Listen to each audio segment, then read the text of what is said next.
નમસ્કાર મિત્રો, વંદે માતરમ, વંદે ગૌ માતરમ. કાલે મકર સંક્રાંતિનો દિવસ છે. બહુ શુભ દિવસ છે ગૌ માતા સાથે જોડાવાનો.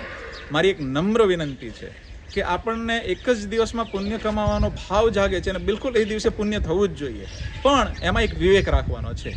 ઘણી વખત એવો આગ્રહ આપણે રાખતા હોઈએ છીએ કે મારા હાથથી લાપસી બનાવીને ખવડાવવી છે, લાડવા ખવડાવવા છે. એક જ દિવસની અંદર અચાનક જો એના પેટમાં એ બધું જશે તો ફાયદાની જગ્યાએ ઘણી વખત હાનિ થતી હોય છે. ઘણી વખત નહીં, લગભગ અંદર તો એને તકલીફ જ થાય. કારણ કે ગૌ માતાનું પાચન અને મનુષ્યનું પાચનની પ્રક્રિયા અલગ છે. ગૌ માતાના પેટની અંદર માઇક્રોફ્લોરા રૂમેનની અંદર ખાવાનું પચાવે છે. એની સાથે અચાનક જ જો પ્રોટીન જતા રહેશે તો પ્રોટીનના પચાવવાળા બેક્ટેરિયા અલગ છે, કાર્બોહાઈડ્રેટ પચાવવાળા અલગ છે. તો આ બધી જ વસ્તુ અલગ પ્રક્રિયા છે. તો અચાનક કોઈ લાડવા દઈ દીધા તો એ માઇક્રોફ્લોરા એડોપ્ટ નહીં કરી શકते. એટલે નવો ખોરાક કોઈ પણ એમને ગાયને દેવો હોય તો ધીરે ધીરે 5%, 10%, બીજે દિવસે, ત્રીજે દિવસે 15%, 10 થી 15 દિવસ મિનિમમ લાગે ત્યારે એનું શરીર એને એડોપ્ટ કરે. તો આપણે અજાણતા એને ફાયદાની જગ્યાએ હાનિ કરી દઈએ છીએ. ઘણી વખત ઘણી જગ્યાએ આફરા ચડે છે, ઘણી જગ્યાએ ગાયોના મૃત્યુ પણ થાય છે. તો એને વિવેકપૂર્વક આપણે કેવી રીતે સારી સેવા કરી શકીએ?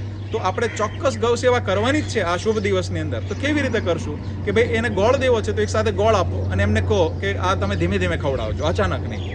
તમે કોઈ ગૌશાળાને અનાજ દાન દેવા માંગો છો તો અનાજ એક સાથે આપો, એને કે ધીરે ધીરે તમારું દાણની પ્રક્રિયામાં જોડજો. તમે ચારો દેવા માંગો છો તો એક સાથે ચારો તમે ત્યાં ભેટમાં આપો અને ધીરે ધીરે ખવડાવો. અને એવી જ રીતે કોઈ જગ્યાએ એ વ્યવસ્થા ન હોય તો આર્થિક વ્યવસ્થામાં જોડાઈ જાઓ. તમે દત્તક લઈ લો ગાય, અને એક દિવસ નહીં આખું વર્ષ ગાય માતા સાથે કેવી રીતે આપ જોડાઈ શકો, ગૌશાળા, પાંજરાપોળ કે ખેડૂતોની ગાય હોય એવી પ્રક્રિયામાં જોડાઓ. જો આ તમે પાછળ જોઈ શકો છો, આવડી જે બેઠી છે ગૌ માતા, એને 19મું બચ્ચું ડિલિવર કર્યું છે 1.5 મહિના પહેલા. હજી એમની સ્વાસ્થ્ય તમે જોઈ શકો છો. તો બધી ગાયોની ચામડીની ચમક આપ જુઓ. તો બિલકુલ આવી રીતે પાંજરાપોળ, ગૌશાળા કે ખેડૂત મિત્રો હેલ્થ આની સરસ રીતે રાખવી હોય ગાયની તો કેવી રીતે રાખવી જોઈએ?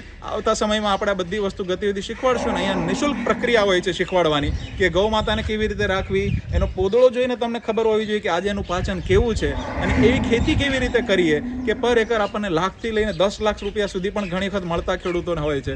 તો એ ગાય આધારિત, છાણ આધારિત ખેતી જેની અંદર ઉત્પાદન ઘટે નહીં, ગૌ કૃપા અમૃતમ આધારિત, તો બિલકુલ એનું પણ નિઃશુલ્ક પ્રશિક્ષણ હોય છે.